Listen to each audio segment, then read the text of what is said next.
কাদার মাটি দিয়ে আমি মিজানুর রহমান আজহারি একটা মূর্তি বানালাম। মূর্তি বানিয়ে এটার আগুনে পুড়ে শক্ত বানালাম। এরপর আমি নিজ হাতে রং তুলি দিয়ে ডিজাইন করলাম। এরপরে এটার আমি বসালাম। বলেন তো আমি এটার স্রষ্টা না এটা আমার স্রষ্টা? এটার বানাইছে কে? মিজানুর রহমান আজহারি এই মূর্তির স্রষ্টা। চিল্লা এখন ঠিক কিনা? তো যেটারে আমি বানালাম এটার আবার ওম নমো ভগবতী হবে?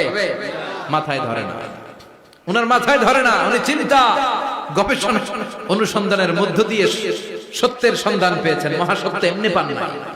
দিন গড়িয়ে রাত আসে, সাইয়েদনা ইব্রাহিম আকাশের দিকে তাকায়, তাকিয়ে দেখে ধ্রুব তারা। কি তারা? সবাই দেখে ধ্রুব তারারে পূজা করে।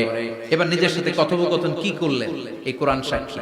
ফালাম্মা জান্না আলাইহিল লাইলু রাআ কাওকাবান ক্বালা হাযা রাব্বি ফালাম্মা আফালা ক্বালা ইন্নী লা উহিব্বুল আফিলিন। সুবহানাল্লাহ পড়েন।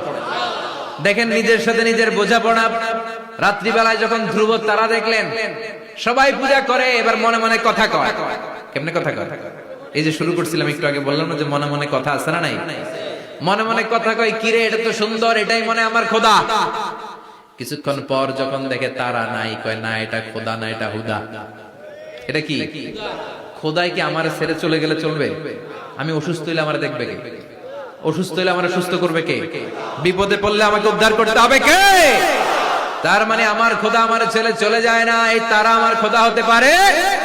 ফালাম্মা জান্না আলাইহিল লাইলু রাআ কাওকাবান ক্বালা হাযা রাব্বি ফালাম্মা আফালা ক্বালা ইন্নী লা উহিব্বুল আফিলিন ফালাম্মা রাআল কমারা বাযিগান ক্বালা হাযা রাব্বি فلما أفل قال لئن لم يهدني ربي لأكونن من القوم الضالين পড়েন আল্লাহু আকবার।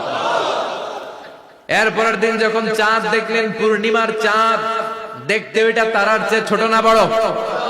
কম সুন্দর না বেশি সুন্দর? পরের দিন চাঁদ দেখে তিনি দেখলেন সবাই চাঁদের পূজা করে। এবার আবার মনে মনে কথা, তাইলে ওইটা না এটাই মনে হয় খোদা। আল্লাহর কসম এগুলো কোরআনে আছে। কিভাবে উনি মহাসত্যের সন্ধান পেয়েছেন সব আল্লাহ কোরআনে তুলে ধরেছেন। না না, ধ্রুব তারা আমার খোদা না, খোদা হইলে হবে এই চাঁদ। এইটা অনেক সুন্দর। আবার রাতের শেষে চাঁদও নাই, মনে মনে খাইছে খোদাই গেল কই? উনি খোদা খুঁজে পায় না, খোদা গেল কই? এবার উনি বললেন, হায় হায়, আমি তো বিপদে পড়ে গেছি, খোদা খুঁজে পাই না। আমার আসল খোদা যদি আমারে পরিচয় না দেখায় আমি তো গোমরাহ হয়ে যাব।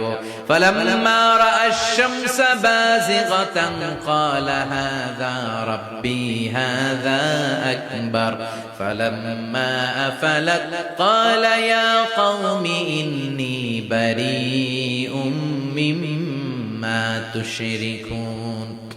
এরপরের দিন সকালবেলা পূর্ব দিগন্ত থেকে যখন দ্বিপ্রহরের জলজলে সূর্যটা উঠলো, গগন বিদারী তাপ দিয়ে গোটা বিশ্বটারে আলোকিত করে জানান দিয়ে যখন জলজলে সূর্যটা উঠলো, তিনি বললেন, না না, ধ্রুব তারা খোদা না, চাঁদ আমার খোদা হলে হতে হবে এই সূর্যটা। ঠিক কিনা?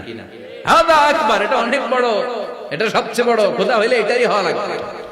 আবার বিকেল বেলা পশ্চিম দিকে যখন জলজলে সূর্যটা ডুবে যায়, এবার উনি বিপদে পড়লেন। আল্লাহু আকবার। দেখেন স্টেপ বাই স্টেপ সব বাদ দিয়ে কেমনে তিনি মহাসত্যের সন্ধান পান। বিকেল বেলা যখন সূর্য ডুবে যায়, কয় না এটাও আমার খোদা হতে পারে।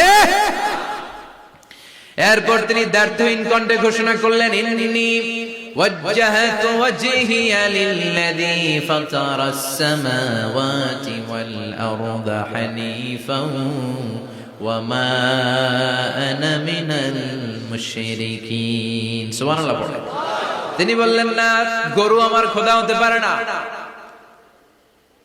মূর্তি আমার রব হতে পারে না, ধ্রুব তারা চাঁদ সূর্য কোনটাই আমার রব হতে পারে না। মহাবিশ্বটা যে চমৎকার ভাবে চলছে, নিশ্চয় এমন একজন মহা ব্যবস্থাপক আছে, নিশ্চয় এমন একজন মহা কন্ট্রোলার আছে, যিনি দূর থেকে গোটা বিশ্বের সব কন্ট্রোল করে থাকে। তিনি কে? তিনি বললেন ওই রবের দিকে আমি মুখ ফেরালাম যিনি আকাশ বানালেন জমিন বানালেন, তোমরা যেগুলোর পূজা করো আমি এগুলোর পূজা করি না। আল্লাহর দেখে নাই কিন্তু পেয়ে গেছে সন্দেহ। সুবহানাল্লাহ পড়ে কেমনে ইকুয়েশন ড্র করে কেমনে পাটিগণিতের মতো মিলাইছে, না এটা এটা বাদ ওইটা বাদ ওইটা বাদ সব বাদ। পরে তিনি এই সিদ্ধান্তে আসলেন যে একজন মহা ব্যবস্থাপক আছে, একজন মহা নিয়ন্ত্রক আছে, যার ইশারায় যার ইঙ্গিতে যার অর্ডারে গোটা বিশ্বটা এক নিয়মে চলে। চিল্লায় এখন ঠিক কিনা?